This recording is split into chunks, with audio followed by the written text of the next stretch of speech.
Welcome po muli sa Philippine Weather Trivia. Again, para po sa mga bago sa channel na to, ako nga po muli si Alvin Pura, isang meteorologist at ang inyong weather tito. Ngayon, balikan na natin itong Bagyong Christine at ito pong bagyong posibleng tawaging Bagyong Leon.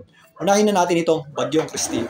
Ang Bagyong Christine po ay bumilis ang pagkilos palayo sa ating bansa. Ito po ay huling namataan ng Pag-asa sa layong around 255 kilometers north-northwest ng Bacnotan, dyan po sa may La Union. Ito po ay napakalapit na sa ating boundary line. Halos stepping on the line na po yan. So, maaaring ipapanood nyo to, nasa labas na po yan ang ating Philippine Area of Responsibility. Bahagya rin po itong lumalakas muli at umaayos yung kanyang sirkulasyon. May magandang dulot po ang paglakas nito dito sa may West Philippine Sea. Mas magiging tight po o masisikip yung kanyang sirkulasyon. In turn, mas lalapit po sa kanya o sa gitna nito yung kanyang mga pag-ulan at mga kaulapan. Kasabay ng paglayo nito, hihilahin niya rin palayo sa ating bansa yung kanyang mga pag-ulan. Kaya unti-unti pong nababawasan yung ating mga pag-ulan sa malaking bahagi ng Luzon. Pero dahil nga medyo malawak po ang sirkulasyon nito, sumasabit pa rin po yung kanyang panglabas na kaulapan o yung kanyang outer rain band sa ilang bahagi ng Luzon.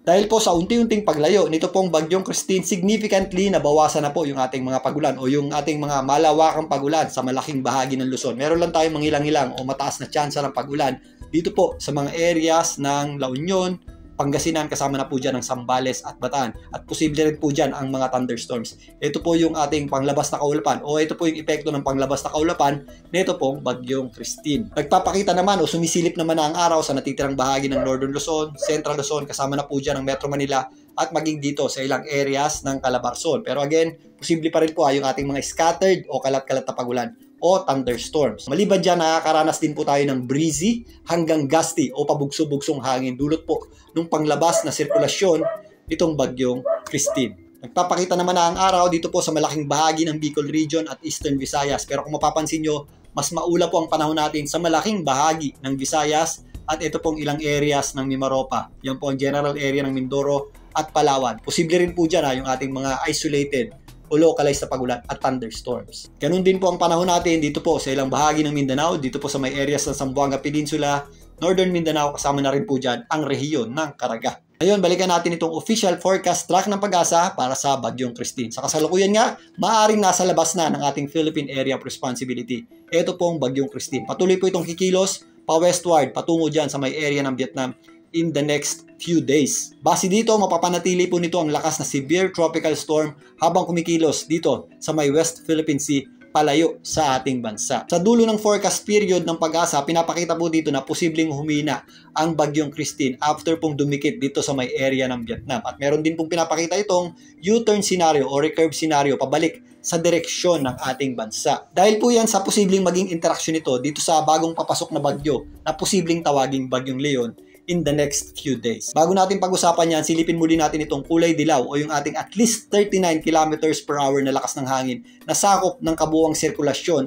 nito pong Bagyong Christine. Again, ito po ay umaabot pa rin po sa malaking bahagi ng Northern Luzon at ilang bahagi ng Visayas. Kaya again, although nasa labas na ng ating Philippine Area of Responsibility, meron pa rin tayong nararanasang breezy hanggang minsan gusty o pabugso-bugsong kondisyon ng hangin sa malaking bahagi ng ating bansa. Ngayon, silipin naman natin itong bagyo sa labas ng ating Philippine Area of Responsibility. Lumakas pa nga ito at isa ng tropical storm. Ito po ay nabigyan ng international name na Kongray. Ang salitang Kongray po ay galing sa Cambodia na ang ibig sabihin ay isang pangalan ng bundok na hango sa isang pangalan ng babae mula sa isang legend. Meron din po itong isang low pressure area dito po sa itaas na bahagi nito pero magiging parte lang din po yan ng sirkulasyon nitong bagyong may international name na Kongray. Ito po ay patuloy na kikilos pa-westward patungo po dito sa ating boundary line at posibleng within the next 3 days, maring sa linggo yan po ay makapasok na sa loob ng ating Philippine Area of Responsibility. If ever, yan po ay bibigyan ng local name na Leon. So narito po ang track ng Japan Meteorological Agency para sa dating Bagyong Christine at posibleng tawaging Bagyong Leon. Again, base rin dito, meron tayong nakikitang posibleng recurve scenario pagbalik ng dating Bagyong Christine. Yan po ay may kinalaman sa unti-unting paglapit nitong posibleng tawaging Bagyong Leon dito sa may Philippine Sea. Meron tayong nakikita ang posibleng paghina nito pong dating Bagyong Christine after po nitong mag-recurve patungo muli dito sa direksyon ng ating bansa. If ever tuluyan po yung humina or malusaw, magiging parte po yan ng trough or extension nitong malawakang sirkulasyon na posibleng dalin nito pong Bagyong Leon. Dahil kasabay din po ng posibleng paglapit nito pong Bagyong Leon dito sa may Philippine Sea, habang binabaybay nyo po ito, meron tayong inaasahang posibleng paglakas nito. Posible po itong umabot sa hanggang severe tropical storm category or maaari din po itong tumungtong sa typhoon category. Kaya if ever mas maging malakas ng dihamak, ito pong posibleng tawaging Bagyong Leon dito po sa dating Bagyong Christine, magiging part po ito ng kanyang malawak na sirkulasyon. Again, ito po ay mga posibleng senaryo pa lamang medyo malayo pa po itong dalawang ito wala pa po itong interaksyon sa isa't isa. At hindi pa rin natin inalis ang possibility na magdire-diretso po ito pong Bagyong Christine at tumama dyan sa may area ng Vietnam. At ang dapat nga natin paghandaan, if ever masumubsub pa ng kaunti, ito pong tatahakin ng Bagyong Leon.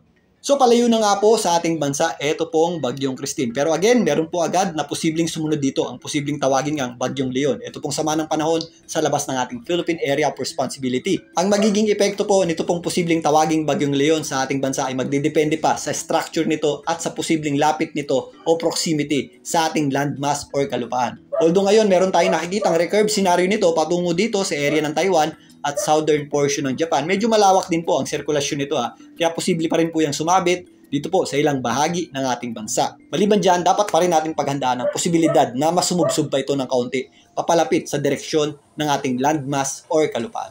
Muli, ito po ang inyong Weather Tito para sa Philippine Weather Trivia.